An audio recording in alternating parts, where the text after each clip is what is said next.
ശ്രീ ഹരിദാസ്, കേരളത്തിലെ സ്റ്റാർട്ടപ്പുകളെക്കുറിച്ച് അഹങ്കരിക്കുന്ന ഒരു വ്യവസായ മന്ത്രി രാജീവ്. അപ്പോൾ അങ്ങനെയാണെങ്കിൽ വീണ വിജയൻ, മുഖ്യമന്ത്രിയുടെ മകൾ, ഇവിടെയല്ലേ സ്റ്റാർട്ടപ്പ് തുടങ്ങേണ്ടത്? അവർ ബാംഗ്ലൂരിൽ പോയി തുടങ്ങേണ്ട കാര്യം എന്താ? അപ്പോൾ അതിൽ എല്ലാത്തിലും സുതാര്യത ആവശ്യപ്പെടുന്ന ഇടതുപക്ഷത്തിൻ്റെ പ്രതിനിധിക്ക് ഇക്കാര്യത്തിൽ സുതാര്യത വേണ്ട, അതിന് അദ്ദേഹത്തിന് യാതൊരു നിർബന്ധവുമില്ല. എങ്ങനെയെങ്കിലും നടത്തിക്കൊള്ളട്ടെ. അത് കൃത്യമായിട്ട് കേരളത്തിലെ ഈ ട്രേഡ് യൂണിയനിസത്തിൻ്റെ ഏറ്റവും ക്രൂര പീഡനത്തിനിരയായ ഒരു വ്യക്തിയാണ് ഞാൻ.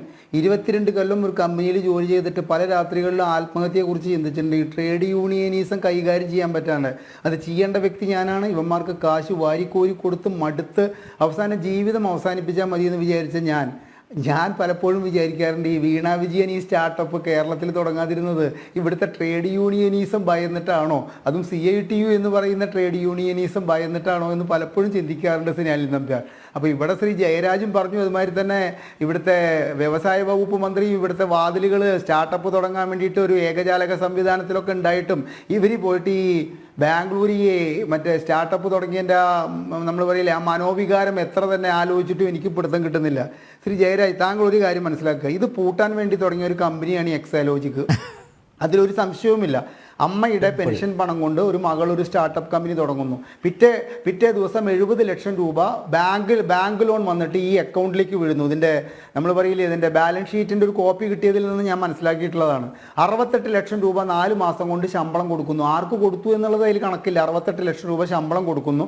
ഇതൊക്കെ കഴിഞ്ഞിട്ട് ഇത്തരത്തിലുള്ള ക്രൂരകൃത്യങ്ങളും ഇത്തരത്തിലുള്ള വിജയഗാഥകളൊക്കെ രചിച്ചുകൊണ്ട് ഈ കമ്പനി വളരെ വേഗം പൂട്ടിക്കെട്ടുന്നു. ശ്രീ ജയരാജ്, താങ്കളൊരു കാര്യം മനസ്സിലാക്കുക, MK ഹരിദാസിൻ്റെ മകളല്ല ഇത് ചെയ്തിരിക്കുന്നത്.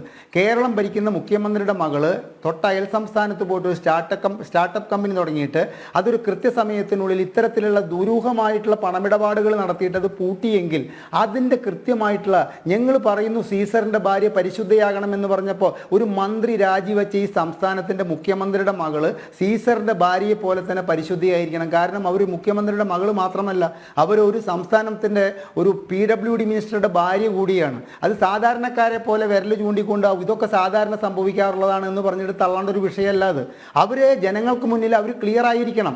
ഈ നിരോധിച്ച കരിമണൽ ഖനനം മുൻപോട്ട് കൊണ്ടുപോകാൻ വേണ്ടിയിട്ട് മുഖ്യമന്ത്രിയിലേക്ക് എത്താൻ വേണ്ടിയിട്ട് 1,72,00,000 രൂപ വീണ വിജയൻ എന്നവർക്ക് ഈ കരിമണൽ കർത്ത കൊടുത്തതാണെന്ന് സാധാരണക്കാരായ ജനങ്ങൾക്കിടയിൽ ഒരടക്കി പിടിച്ച സംസാരമുണ്ടെങ്കിൽ അത് അങ്ങനെയല്ല എന്ന് വരുത്തി തീർക്കാൻ വേണ്ടിയിട്ടുള്ള പരിപൂർണമായ ഉത്തരവാദിത്വം ശ്രീ പിണറായി വിജയനാണ്, CPM-നാണ്, അതുപോലെ തന്നെ ശ്രീമതി വീണ വിജയനുള്ളതാണ്. ഇവിടെ താങ്കൾ വളരെ ലാഘവമായിട്ട് പറഞ്ഞു ഇതൊരു എഗ്രിമെൻറ്റിൻ്റെ പുറത്ത് കൊടുത്തിട്ടുള്ളതാണെന്ന് സംസാരമധ്യേ പറയുന്നതായിട്ട് എനിക്ക് തോന്നി.